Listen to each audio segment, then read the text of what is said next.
আমি রাকিব হক, সিলেট থেকে। ঘটনাটি আমার এক ফ্রেন্ডের, তার নাম সামিম। সিলেটের কালো পাথর মাঠের চা বাগান পাহাড়ে ঘটনাটি ঘটে। তো আমি তার ভাষায় ঘটনাটি উল্লেখ করছি। আমার সাথে ঘটনাটি ঘটে 26/2/2017 সালে। আমি তখন এসএসসি পরীক্ষা দিচ্ছিলাম। সেদিন বিকেলে আমরা 4 বন্ধু, আমি, হাবিব, হানিফ, রায়হান মিলে ভাবলাম 2 দিন পরীক্ষা নেই, তো আজ বিকেলে 4 জন মিলে আড্ডা দিব কালো পাথর মাঠে। একসময় আমরা হাঁটতে হাঁটতে মাঠের ভেতরের অনেকগুলো পাহাড়ের মাঝে একটা পাহাড়ে গিয়ে উঠলাম। সেই পাহাড়ে ওঠার পর আমার বন্ধু হাবিব কিছু ভৌতিক কথা বলতে থাকলো। এক পর্যায়ে আমরা সেই পাহাড় থেকে নেমে যাই, কারণ সন্ধ্যা হয়ে যাচ্ছিল।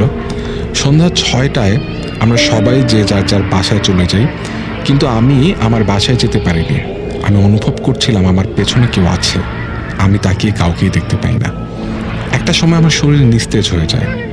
আমার কাছে মনে হলো আমি রাস্তার একটা গলিতে ঘুমিয়ে পড়েছি। তখন ঘুমানো অবস্থায় স্বপ্নে দেখলাম যে আমরা 4 বন্ধু ঠিক একই সময় আবার সেই মাঠের ভেতরে পাহাড়ে গিয়ে উঠেছি। আমার বন্ধু রায়হানের ডান পা একটা গর্তে ঢুকে যায় এবং সে তার পা কিছুতেই বের করতে পারছিল না। তার কাছে মনে হচ্ছিল যে তার পা কেউ শক্ত করে ধরে রেখেছে। আমরা সবাই মিলে অনেক কষ্ট করে তার পা গর্ত থেকে উঠালাম। এরপর আমরা দেখতে পেলাম একটা মেয়ের লাশ পড়ে আছে সেখানে, আর লাশের পাশে একটা তাস খেলার বাক্স পড়ে আছে। দেখে মনে হচ্ছিল কেউ মেয়েটাকে মেরে তার গায়ে আগুন লাগিয়ে দিয়েছে। এরপর সেই লাশটি আচমকা চোখ খুলে বড় বড় চোখ করে আমার বন্ধু রায়হানের দিকে তাকিয়ে বলে, আমার কি দোষ ছিল, তোরা আমাকে মেরে আগুন লাগিয়ে দিলি।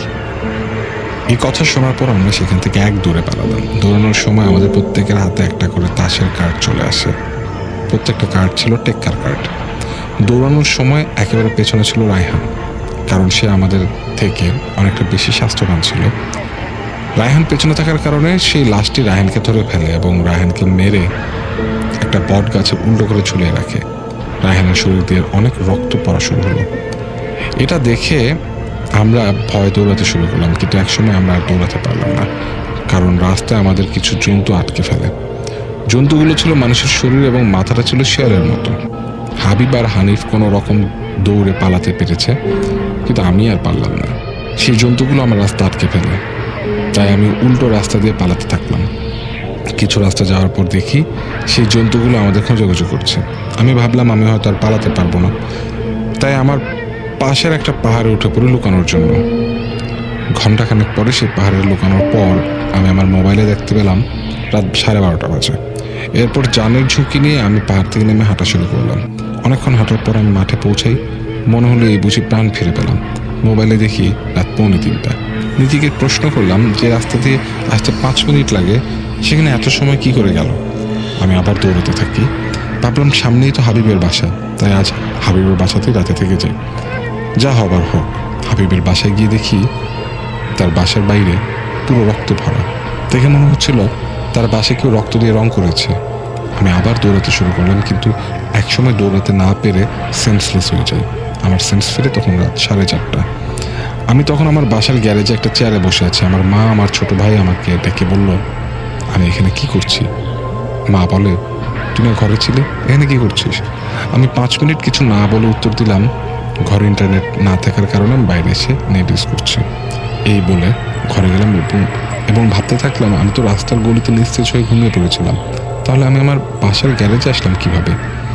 এসব ভাবতে ভাবতে আবার ঘুমিয়ে পড়ি। সকাল 10টায় ঘুম ভাঙে। ঘুম থেকে উঠে বিছানা ঠিক করতে গিয়ে দেখি আমার বালিশের নিচে 4টা কার্ড। সেই কার্ডগুলো হলো যে কার্ডগুলো আমি স্বপ্নে দেখেছিলাম। আমি ভাবতে থাকলাম যদি স্বপ্ন হয় তাহলে এই কার্ডগুলো আসবে কোথা থেকে। এসব ভাবতে ভাবতে ঠিক করলাম হানিফ এবং হাবিবের সাথে দেখা করব।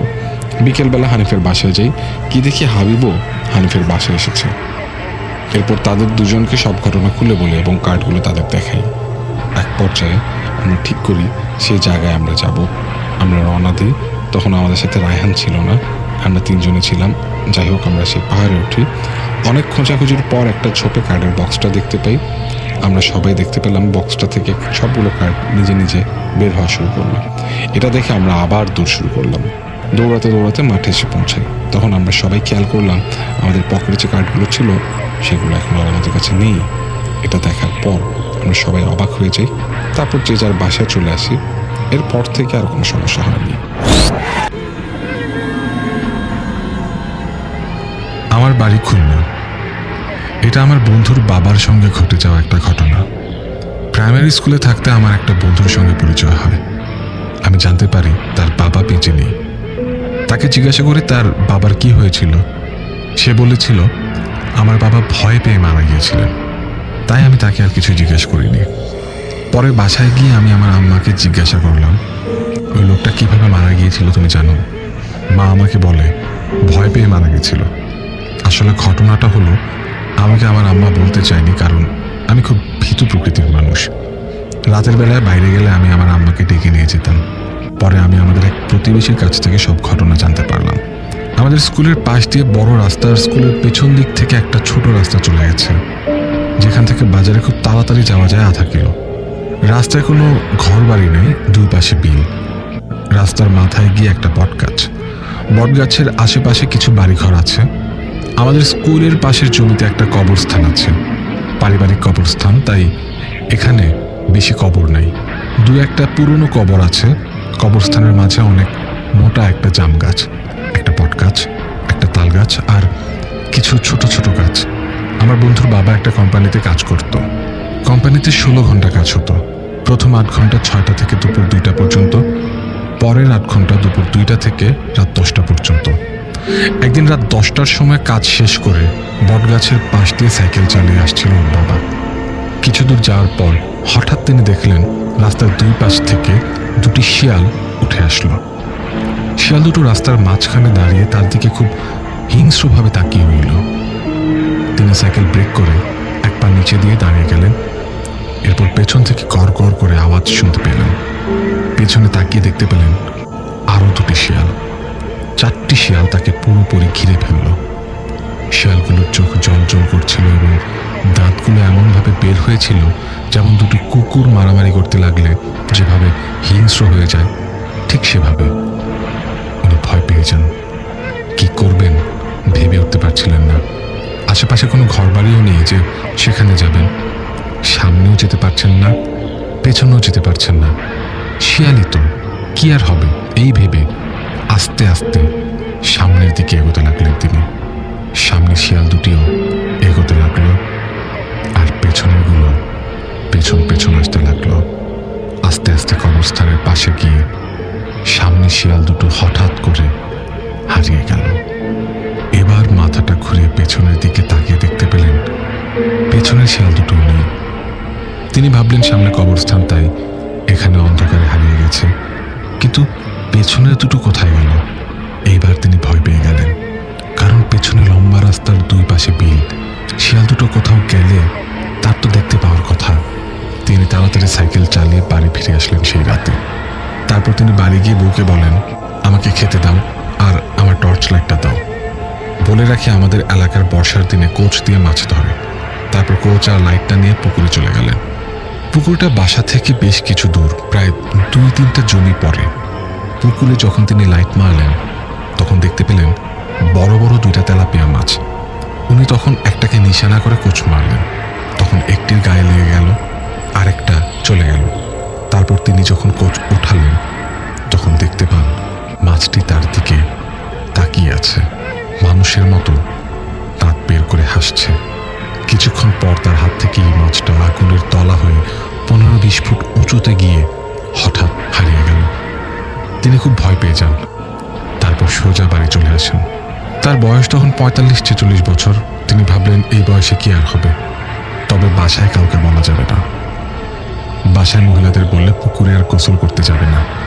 তারপর তিনি খাওয়া দাওয়া করে ঘুমিয়ে পড়লেন। কাউকে কিছু বললেন না। পরের দিন ঘুম থেকে উঠে তিনি দেখেন গায়ে অল্প জ্বর। তিনি ভাবলেন হয়তো এমনি কোনো কারণে জ্বর হয়েছে। এভাবে 1 মাস হয়ে গেল। তার শরীর আগের থেকে অনেক পাতলা হয়ে গেল। এত পাতলা যে শরীরের শুধু হাড় ছিল, কোনো মাংস নেই। 1 মাস হয়ে গেল, জ্বর ছাড়ে না। অনেক ডাক্তার দেখানো হলো, রক্ত পরীক্ষা করা হলো, কোনো কিছু ধরা পড়ল না। অনেক কবিরাজের কাছে গিয়েও কোনো লাভ হলো না।